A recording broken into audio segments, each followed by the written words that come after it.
দেখো আজকে এখন বানাবো ভিন্ডি সর্ষে।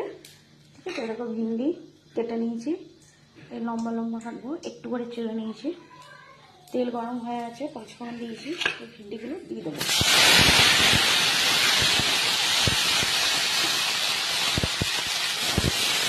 এটাতে সর্ষে বাটা আছে, এটা সর্ষে, টমেটো, পেঁয়াজ, আদা রসুন, কাঁচা লঙ্কা সব বাটা পেস্ট, আর একটু কাশ্মীরি মির্চ দেবো পরে, আর নুন হলুদ, বাস আর কিছু না। এটাকে সর্ষের তেলে এখন একটু ফ্রাই করে নিই ভিন্ডিটা, তারপরে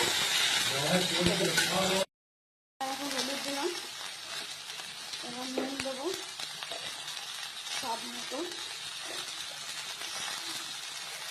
একটু ফ্রাই করবো ভালো করে ভিন্ডিটা।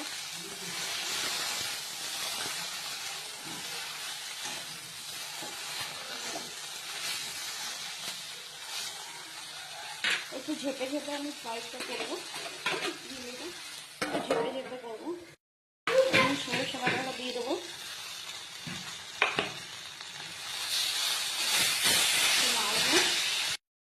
এই দেখো একদম রেডি ভিন্ডি সরষে ড্রাই ড্রাই।